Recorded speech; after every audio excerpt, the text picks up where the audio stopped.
Khadija, a certified mental health ambassador. And what that means for you is always speak to a licensed professional, not me. I am just here to put a human face to some very real issues. Welcome to another segment of a non-linear moment where we discuss the ups and downs of the healing and growth journey. I'm so happy that you're here. Today, we are going to be talking about shame.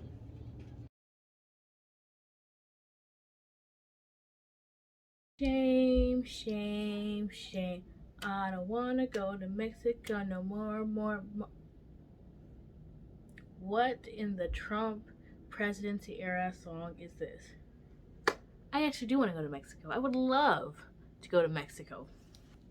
So one of the main reasons that I want to address shame is because it has a very crucial place in our healing journey, in our growth journey, because shame for a lot of people is something that really held us back, and it kept us under control, and it kept us in our place, especially as women, as people of color, as Muslims. Shame is something that has such an impact. Now, I've been reading, or I read it actually, You Are Your Best Thing. Highly recommend it. There were a lot of the stories that I don't relate to, yet at the same time completely relate to. It was a phenomenal read. Well, I actually did the audiobook, but it was phenomenal. So relatable, and it's like, dang, shame is a very, very powerful thing, and a lot of times it's used as a tool for control. So it's something that we have to always look at, address, and let go. For my own personal journey, shame played a part in very many ways, and if I sat here and told you guys all about it, we would never leave, and I'd be stuck in this chair. But just thinking about some more recent occurrences, dealings, situations where shame kind of kept me in a place that I should have not been in. So now my marriage ended after 2 years. It should have ended after 2 months. And while there are a lot of reasons why I didn't end it sooner, shame definitely played a part. And it played a part in a very strange way. So I had thought, hoped, believed, dreamed, expected that I would be the one of my parents' daughters that only got married once. And when I realized, after I got in the relationship, when I realized that that was not going to be the case, there was a shame aspect to it. And there was like, oh man, here, here I am, married to this person that I should not be married to. And if I get divorced now, after this short period of time, what a shame. What a shame on me. What a shame on my family. What an embarrassment. La la la, blah blah blah, yada yada.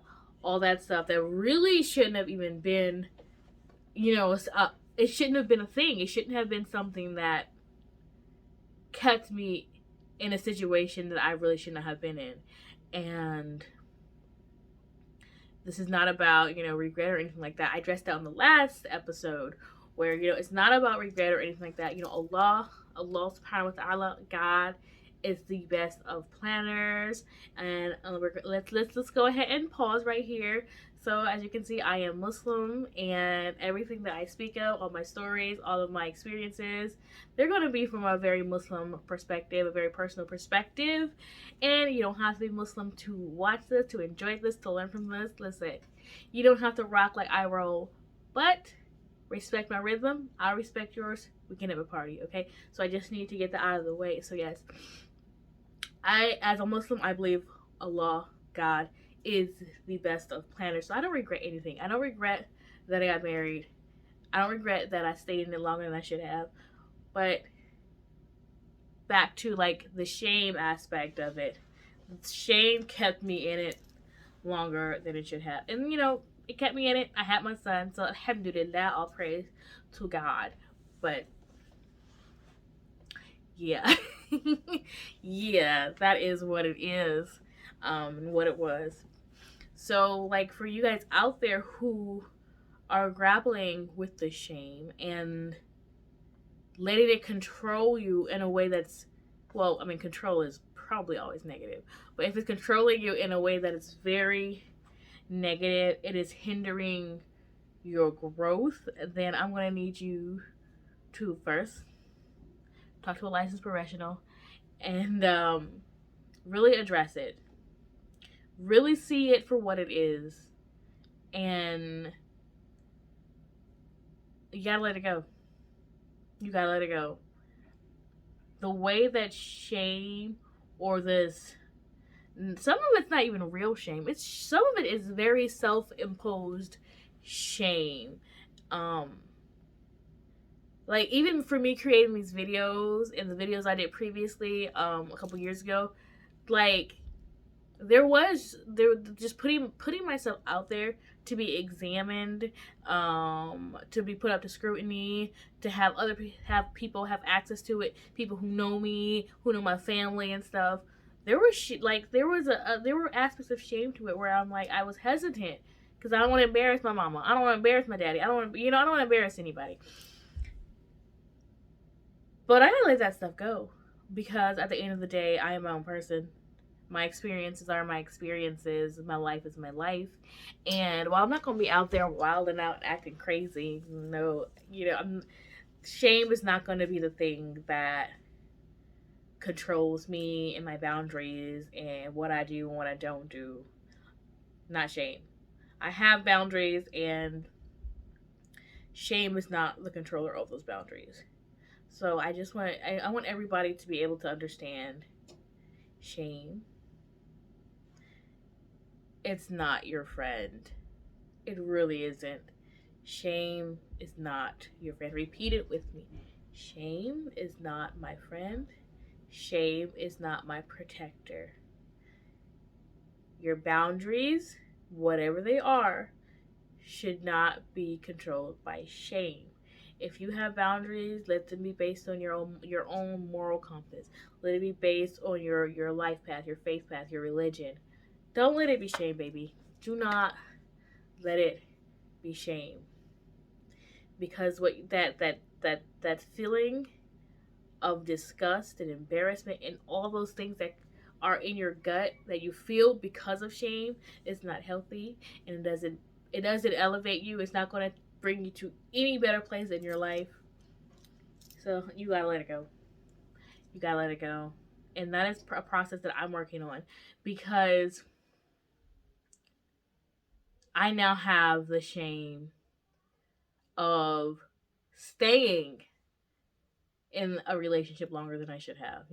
First there was the shame of, oh snap, I need to end this relationship really early, and the shame stopped me from doing it.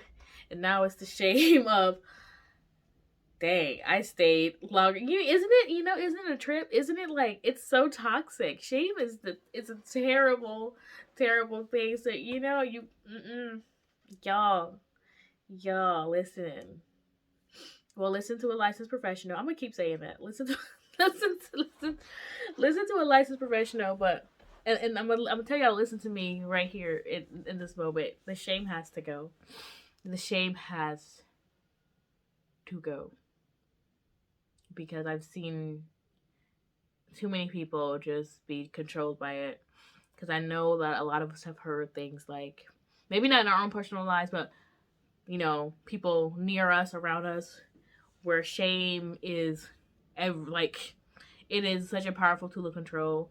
You'll hear things like, don't shame me, don't shame your family, or you shamed me, you shamed my family, now you must die. Like, it gets to be that real in certain places. So don't act like shame.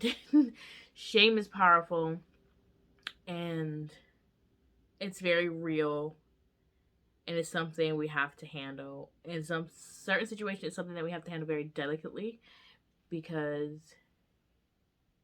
it can be something that can lead to very, very potentially dangerous situations that I am not going to even get into. But anyway, thank you guys for hanging out with me. Thank you guys for talking with me and chilling with me. If you got any benefit, then alhamdulillah, I'll praise to God. I hope you guys keep coming back as I iron out the funky bits out of this. I'm really just trying to do something that's very real, very honest, very relatable.